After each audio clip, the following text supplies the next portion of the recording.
D'après le ministre provincial de l'Environnement, le plan de démolition lui a été remis par l'urbanisme national et c'est ce plan qui sera exécuté. L'objectif est de remettre la baie de Ngaliema en son état naturel.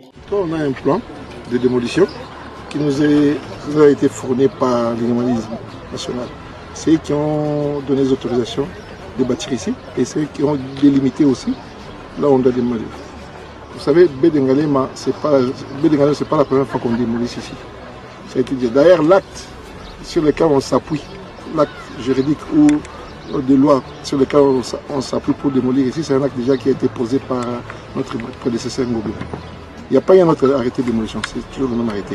Mais ça, quand même, cette opération a été demandée au niveau national. C'est le Conseil des ministres au niveau national qui ont demandé qu'on puisse démolir ça. C'est de remettre la baie de Ngaliema dans son état naturel. Un appel est en outre lancé à la population quinoise au changement de mentalité en matière urbanistique. Je voulais profiter de cette occasion pour demander à nos frères congolais, et quinois en particulier, quinoises, de changer un peu de mentalité.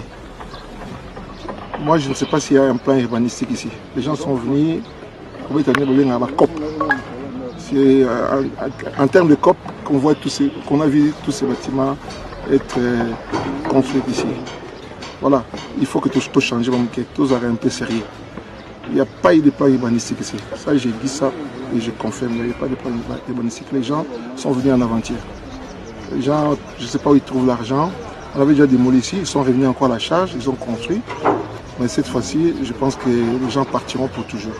Parce qu'avec le pouvoir actuel, je pense pas qu'ils vont revenir.